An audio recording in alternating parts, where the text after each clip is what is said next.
So what game about you? Yeah, let me start. So I finished Skies of Arcadia. Yes. So I did not start it during quarantine. I started it probably like 9 months ago. It was probably like early summer or so. It was one of the when you came by here and I still had the TV in the other corner. I started it on the CRT. I ended up finishing it with the HDMI adapter, but yeah, it was about a 50-hour JRPG. I absolutely loved the game, man. I think it was very well made. Like all the music, all the sound effects that they did, the character models, and just everything about the game just felt like it was, some guy was there like really having fun, like just like writing the dialogue and making the bosses, and there's just a bunch of love and passion in the game. It plays like most JRPGs. It's turn-based. There's not an active time or anything like in Final Fantasy, which is cool. It's a lot like Final Fantasy X, actually. It plays... Oh, there's a dog barking Chihuahua. Barking Chihuahua. I know, right? Oh. I knew she was going to do it during this. It's a demon dog, right? So, yeah, it's turn-based. It's similar to Final Fantasy X. It's like conditional-based. Like it's... no one has like a time gauge running. And you teach all your party members magic by switching what color crystal they have. So you've got it's all elemental. So like lightning and ice. God, that Chihuahua. Something else, man.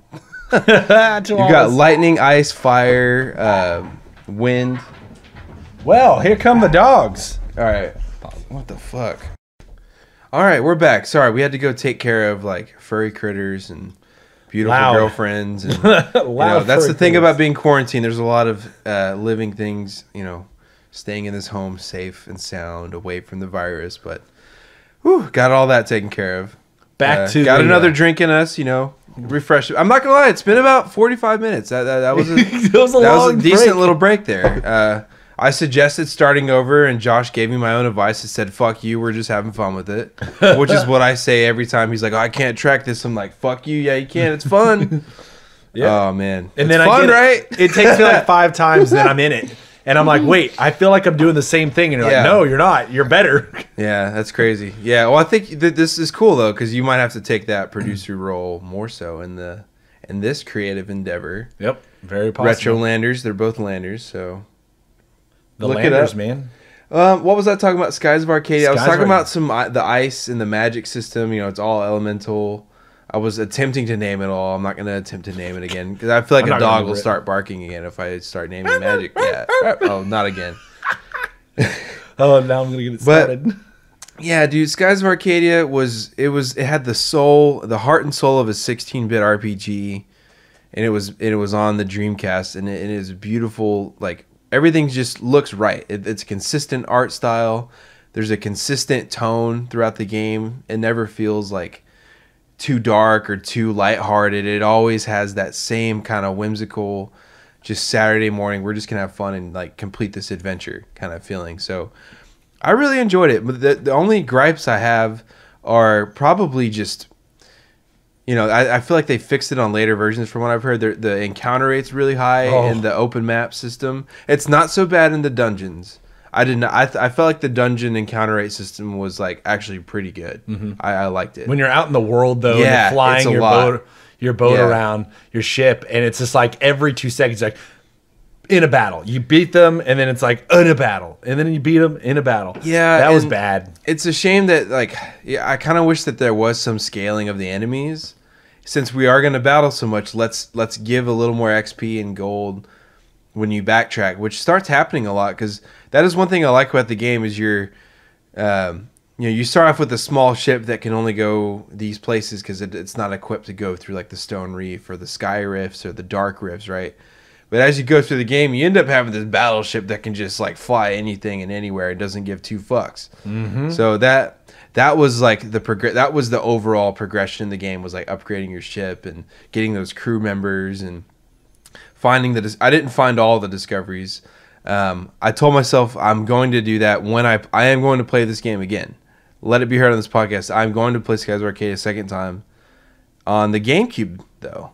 I'm going to go with a little bit less encounter rate, a little more content, see what it is all about, because it's probably the same game if not better, right? Very possibly. So Very possibly. And I remember when I got that game. So like the Dreamcast died in 2001, and I remember in like 2009 I was in college and I got that for my birthday, I think, or Christmas from my dad. He went on eBay or something and bought a brand new copy of it. And that was like almost 10 years after the Dreamcast died still. And I played it a little bit then, but it wasn't until I was in college. It was very difficult for me to go through a JRPG. And it wasn't until I started collecting Dreamcast games a few years ago that it really hit me. I was like, first things first, Skies of Arcadia. And it was just an amazing adventure. Now, the thing that threw me off, and it may have been sitting there for a little bit, is I saw my save file had like 70 hours and yours had like 50. I don't know, but hey, it may have sat there for a little bit. Well, I think your character was like 9 levels higher than mine. I mean, you definitely played it longer than I did. You probably did more. We should load up your save file at some point and just look at how many discoveries you have. Yeah. Oh, I got all of them.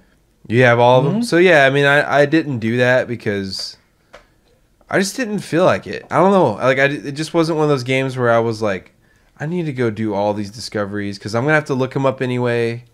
You know? I don't know. It's not something were not something you didn't want to look up. I'm not opposed to going back and doing it, but I felt like my adventure was done. Yeah. You know? That's how I felt about it.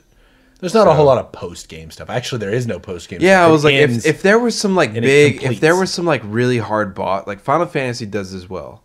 There's always a really hard post-game like side boss or something. You know, you went through the main story, okay, but did you do like all the hunts like in Final Fantasy 12? You know, like I'm sure there's a bunch of stuff in Final Fantasy 7 Remake that I haven't gotten to yet. Yeah. That's the one you're playing right now. That's what I'm playing right now. I'm pretty much towards the end. I just kind of paused for a second because I played so quickly. You're up here for hours and hours, and I'm like, dang, kid. Yeah, right. Oh man. Well, yeah. This whole podcast is about what we're doing in quarantine. So let's move on. I don't think I have anything more to add on Skies of Arcadia. It's just a beautiful game. 2-disc Dreamcast. Amazing experience. If you ever get a chance to play it, beautiful game. Yeah, I recommend it. Vice. Vice is an amazing lead character. I don't recommend it to anyone that's not played a JRPG, though. You don't think so? No, I think the encounter rate's a little too much.